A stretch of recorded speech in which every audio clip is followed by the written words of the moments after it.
Escaping it, I guess. So be it. My wife's name was Neyama. She was the Yukanis enforcer who shot me out of the sky, if you remember.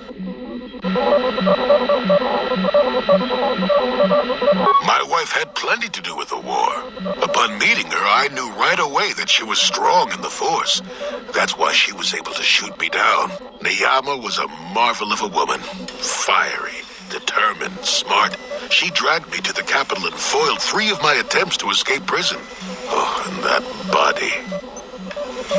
Well, yes, that. Needless to say, I eventually won her over. That was after I kidnapped her upon being broken out of the Yukatas prison, mind you. But, that's another story entirely. At any rate, I wanted to train her in the Jedi way. The Council refused my request, naturally. I was still a Padawan at the time. I was an experienced Padawan, surely, but not yet ready to be a full Jedi, and certainly not ready to train another, especially not one so old as my wife. I did. I wasn't the first, and I won't be the last. The problem with self-righteous folk is they think they're more right than everyone else. I believed in her and trained her in secret. I ignored her willful nature. I loved her too much to see fault in her, and she loved me too. I know she did. At the time, our love was a shared bliss, better than anything I had known before or since. Exar Kun is what happened. Neyama was inspired by Exar's promises of a new golden age. She wanted to join him.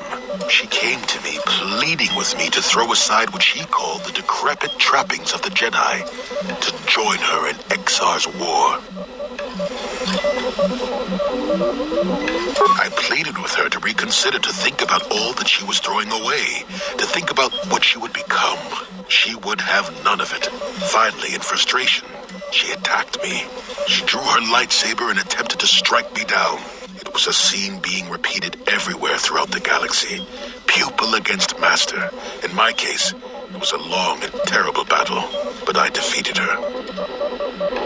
No, I had her at my mercy, disarmed and defenseless. She looked up at me and she knew. She knew I couldn't do it.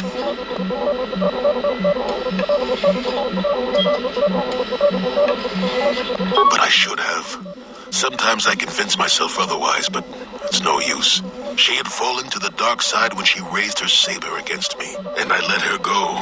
To my shame, she went on to kill many Jedi during the war, until she herself was slain in the final battle. I grieved for her death, inevitable as it was, even as the Jedi Council put me on trial for my actions once the war was over.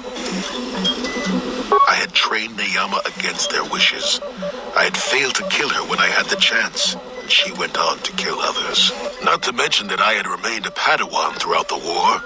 A formality, perhaps, but with the trial, it had to be decided if I was worthy to become a Jedi at all. It was a travesty, of course.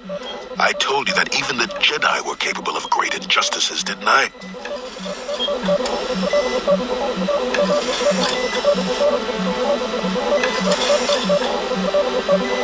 But I deserved to be tried. They found me innocent.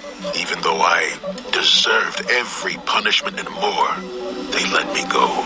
Mitigating circumstances, they said. I deserved compassion, they said. They said I had learned wisdom the hard way. For all I had done during the war, they wished to raise me to full Jedi status at long last. That was when the Jedi left me. That was when they failed me. For my pride? For my cowardice? Which do you think is the act more befitting a Jedi? They may have been able to forgive me. I could never forgive myself. Yes, I do, I suppose. Does that surprise you? It is all so long ago, lost in the winds, I suppose. Nobody cares what an old man believes anymore, do they? Let's continue on with the task at hand. I would prefer to think of the present today.